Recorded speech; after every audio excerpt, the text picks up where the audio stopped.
அனைவருக்கும் வணக்கம். இன்னைக்கான இந்த வீடியோவில் உங்கள் வீட்டில் கண்ணாடியை இந்த இடத்தில் வைத்தால் பிரச்சனைகள் தொடர்ந்து வந்து கொண்டே இருக்கும், கஷ்டங்களுக்கு ஒரு விடிவு காலம் பிறக்காமல் போய்விடும், எங்கே வந்து வைக்கக்கூடாது அப்படின்றத பற்றி பார்க்கலாம். அதுக்கு முன்னாடி நீங்கள் நம்ம சேனலை இன்னும் சப்ஸ்கிரைப் பண்ணிக்கலைன்னா மறக்காமல் சப்ஸ்கிரைப் பண்ணிக்கோங்க. பக்கத்தில் இருக்க பெல் ஐக்கானையும் ப்ரெஸ் பண்ணிக்கோங்க. நம்மளுடைய வாழ்க்கை அப்படின்னு எடுத்துட்டோன்னு வச்சுக்கோங்களேன், கொஞ்ச நாள் வந்து சந்தோஷமாக இருப்போம், திடீர்னு பார்த்திங்கன்னா ஒரு சோகமான நிகழ்வு வந்து ஏற்படும். ஸோ இன்பம் துன்பம் இது ரெண்டும் கலந்தது தான் ஒரு மனிதனுடைய வாழ்க்கை. அதே மாதிரி தான் நம்ம இன்றைக்கி என்ன செய்கிறோமோ அதுக்கேற்ற மாதிரியான பலனை நாளைக்கு நம்ம அனுபவிப்போம்.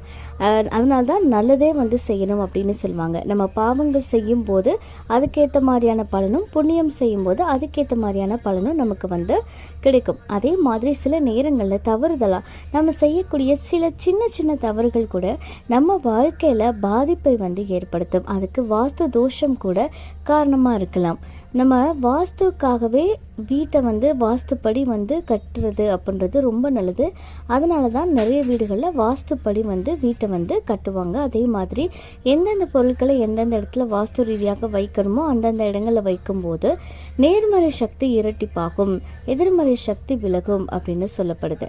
அந்த வகையில் கண்ணாடி அப்படின்றது எல்லார் வீடுகளிலுமே இருக்கக்கூடிய ஒரு முக்கியமான அம்சம்தான் அந்த கண்ணாடி அப்படின்றது. எல்லார் வீட்லேயுமே இருக்கிறது. இது பார்த்திங்க அப்படின்னா சாஸ்திர ரீதியாக எந்த இடத்துல வைக்கணும் அப்படின்றத பொறுத்தும் கூட நமக்கான பலன்கள் அப்படின்றது மாறும். வாஸ்து அப்படின்றது இந்த மரபுகளை வந்து அடிப்படையாக கொண்டு கட்டமைக்கப்பட்ட ஒரு விஞ்ஞான கட்டிடக்கலை. இது தொடர்பாக பல நூட்கள் வந்து இருக்குது. எந்த இடத்துல எந்த பொருளை வைக்கணும் அப்படின்றது எல்லாமே வந்து பார்த்திங்க அப்படின்னா நமக்கு வந்து கொடுத்துருப்பாங்க. அப்படி பார்த்திங்க அப்படின்னா இந்த கண்ணாடி அப்படின்றது நம்ம என்ன வந்து காட்டுறோமோ அதை ஒளிவு மறைவின்றி நம்மக்கிட்ட வந்து வெளிப்படுத்தக்கூடிய தன்மை கொண்டது. இது ஒரு வீட்டில் சரியாக இருந்தது அப்படின்னா அங்கே வந்து நமக்கு அமைதி, ஆரோக்கியம், செல்வம் எல்லாமே வந்து இருக்கும். அதுவே நம்ம வந்து மாற்றி வைக்கும்போது சில பிரச்சனைகள் ஏற்படும். அதே மாதிரி நம்ம வைக்க வேண்டிய அந்த கண்ணாடியோடைய ஷேப்புமே ரொம்ப முக்கியம். நம்ம அந்த கண்ணாடி பார்த்திங்க அப்படின்னா இந்த ஸ்கொயர் ஷேப்பில் சதுரமாக வந்து இருக்குது அப்படின்னா அது ரொம்ப நல்லதுங்க. கண்ணாடி வாஸ்துப்படி சதுரத்தை தவிர வட்டத்திலேயோ அல்லது முக்கோண வடிவத்திலேயோ இருக்கிறது நமக்கு எதிர்மறை பாதிப்புகளை அதிகரிக்கும். அதனால் சதுரமாக இருக்க மாதிரி கண்ணாடி பாருங்கள், ரவுண்ட் ஷேப்பில் அப்புறம் முக்கோண வடிவத்தில் இருக்கிறத தவிர்த்துக்கிறது அப்படின்னது ரொம்ப நல்லது. அதே மாதிரியே படுக்கை அறையில் வந்து கண்ணாடி வந்து வைக்காதீங்க. அப்படி வைக்கிறது ஆரோக்கிய பிரச்சனைகளை ஏற்படுத்தும் அப்படின்னு சொல்லப்படுது. ஒருவேளை உங்கள் வீட்டில் கண்ணாடி இருக்குது அப்படின்னா அதை ஏதாவது ஒரு ஸ்க்ரீன் மாதிரி போட்டு நீங்கள் மூடிட்டு தேவைப்படுற நேரத்தில் நீங்கள் வந்து பயன்படுத்திக்கலாம்.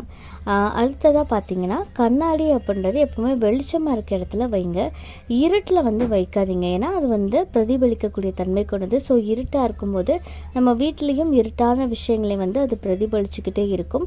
அது வந்து தனக்குள்ள ஒரு சக்தியை வந்து அதிகமாக ஈர்க்கும். அப்போ இருளிலிருந்து வரக்கூடிய எதிர்மறை சக்திகளை வந்து அது ஈர்த்துக்கும்.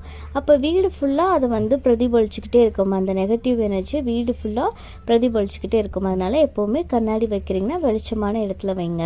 முக்கியமாக பார்த்திங்கன்னா அந்த கண்ணாடி உடைஞ்சு போயிருந்தது அப்படின்னா அது எப்போவுமே நம்ம வீட்டில் வந்து வைக்கவே கூடாது.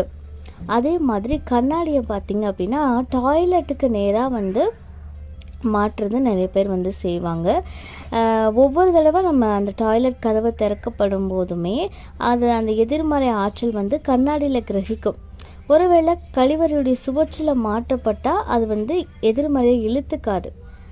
ஆனால் நீங்கள் ஆப்போசிட்டாக வைக்கும்போது அது எதிர்மறை ஆற்றலை இழுக்கும். அதே மாதிரி நிறைய பேர் வீட்டில் அந்த முன்கதவை நோக்கி வந்து கண்ணாடி மாட்டியிருப்பாங்க. வாஸ்துப்படி இது தவறான செயல். நம்ம வீட்டுக்குள்ளே நுழையப்போ நல்ல சக்தியும் தீய சக்தியும் சேர்ந்து தான் வரும். அதனால் அப்படி எதிராக மாட்டும் போது எதிர்மறை சக்தியை மட்டும் இல்லாமல் நேர்மறை சக்திகளையும் அது விரட்டிடும் அப்படின்ற மாதிரி சொல்லுவாங்க. அடுத்ததாக பார்த்திங்க அப்படின்னா நம்ம வீட்டில் 2 கண்ணாடிகள் இருக்குதுன்னு வச்சுக்கோங்களேன், அது ரெண்டுமே ஒன்றோடு ஒன்று பிரதிபலிக்கிற மாதிரி எப்போவுமே வைக்கக்கூடாது. இப்படி செய்யும்போது குடும்பத்தில் அதிகப்படியான குழப்பங்கள் ஏற்படும், ஆற்றல் இழப்பு அப்படின்றது கண்டிப்பாக இருக்கும். அதே மாதிரி ஸ்டெப்ஸ் எல்லாம் வச்சுருக்கீங்க அப்படின்னா அந்த ஸ்டெப்ஸை நோக்கி நம்ம வந்து வைக்கக்கூடாது. இது வீட்டில் இருக்கக்கூடிய நேர்மறை சக்திகளை வந்து நமக்கு விளக்க ஆரம்பிச்சிடும். இந்த தகவல் உங்களுக்கு பயனுள்ளதாக இருக்குது அப்படின்னா மறக்காம உங்கள் நண்பர்கள் கூட பகிர்ந்துக்கோங்க.